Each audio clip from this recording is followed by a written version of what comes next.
Yeah, just in case. Start coughing up a lung again. Thank you, Jerry.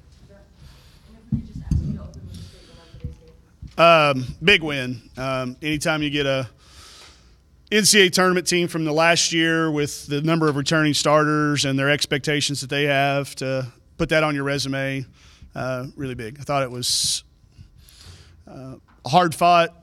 They really, really make you pay anytime you make a defensive mistake. And I thought, once again, our kids were very resilient, getting down 13 and finding a way to battle back.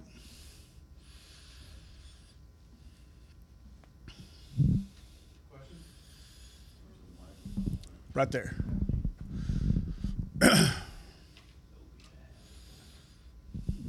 Well, if there was going to be a clock malfunction, was that a pretty good time to have? I didn't know because we had a little bit of momentum. She missed a free throw, didn't she? Yeah, missed a free throw, and then we went down. I think we got a driving basket. So, I think we were both really tired at that point. I was debating. We had saved our timeouts. I was debating taking one. So, probably fortunate that it did come when it did come. Taller free nothing at half, just kind of what made them come alive in the second half. I moved them one spot over, just put them in a different spot on the floor. And I've been thinking, we've been talking about doing it. The scouting reports are out there on us, and people have really been knowing where to look for them. And I think they lost them 2 straight times.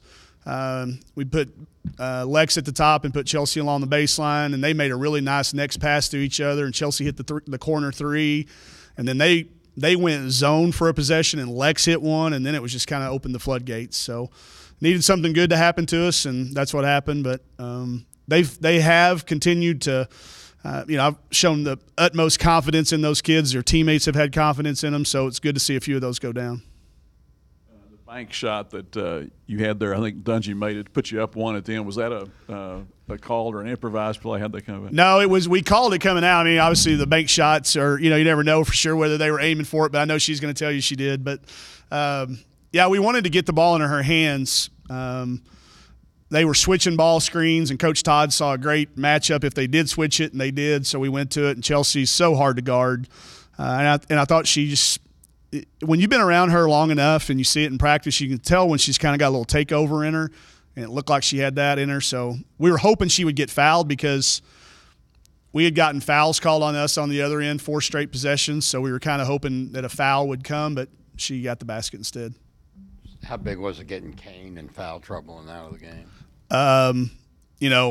Not necessarily part of the game plan, but when it started to develop, I think that they had to change what they were trying to do, and I thought it was tremendous that our kids kept going and attacking her.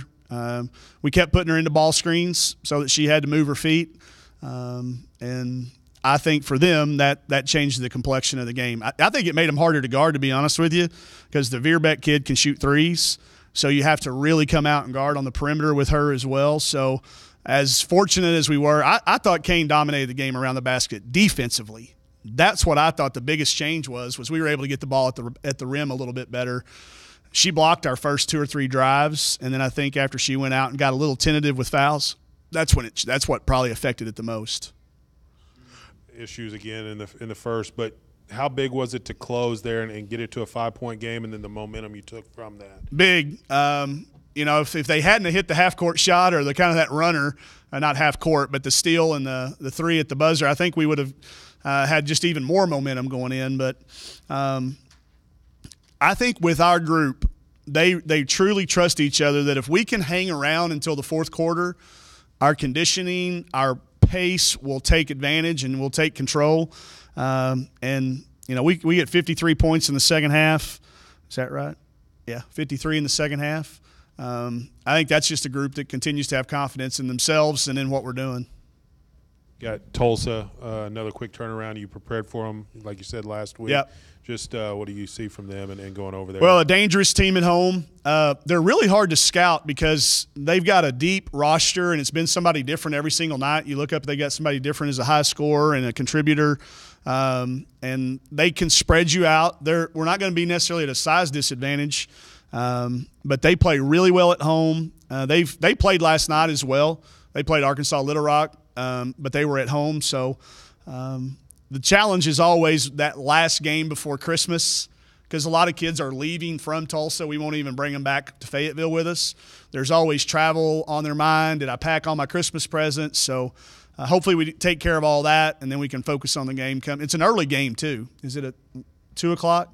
2 o'clock game, so it's an early game that day. It'll be a little bit odd for a weekday, but I think these next 2 days with Natalie Trotter and Todd Barber, those guys getting their bodies ready will be huge.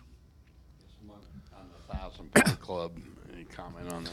I mean, tremendous. That's kind of that threshold that a lot of people celebrate, and I think it's the right thing to do. But I think if you'd asked Mal after 2 years whether 1,000 points was in her future, I don't think she probably would have even talked to you about it. But after the year she had last year and the confidence that she's grown and the hard work she put in this summer, it was a matter of when, not if, but when. But I hope that's kind of one of those little crowning things that she'll look back on. She's not a stat monster. She's not worried about stuff like that. She wants to win.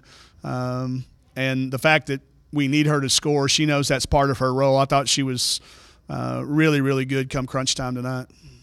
What happened to her there in the first quarter? She went up for a rebound. She thinks she's 6'5". If you've been around her enough, she doesn't believe that she's 5'5", but she got whacked across the nose. It was a basketball play. It looked violent because there was a lot of arm swinging, but the kid was just trying to rebound it, and the kid's just bigger than her. And, when you're 6'2" and your arm comes down, you're going to hit the 5'6" kid in the face. But she shook it off pretty quick. I thought IT gave us a good spark. But this was the night, Mal had that. She made an uncharacteristic turnover there very, very late, or she plays without a turnover for 31 minutes against a team that tries to take it from you. What do you tell your team? You're up by 2 with 10 seconds to go. Yeah, just make sure, we were talking about getting the second rebound. It's not going to be the first shot that's going to beat you. It's going to be the rebound. And I thought Bailey got the one huge one, and then I thought Kiera got that second one. I was trying to call timeout both times. I hope Key's not mad at me because she went up there and made the free throws. But I was trying to get a timeout before they did foul her so we could advance the ball into the front court. But my voice hasn't been very good lately, so the referees didn't hear me. Yep. You got 2 wins now against the Big Ten. Yep. How big is it to beat another Power 5 team? Big, because we've lost a few too. We've lost to Pitt and we've lost to Iowa State. So, when you look at that schedule, the thing it does is it helps your RPI. I think we started today 49 in the RPI, so now we get the Big Ten RPI again. Plus, man, look who Nebraska's played. They've played Louisville, they've played Drake, they've played Creighton, all on the road. So we're going to get a little bump tomorrow RPI-wise and, into that number where, coaches like us start getting excited. So I think we knew going into this game if we could get this one, it'd be a big one, and it feels like a big win. All right.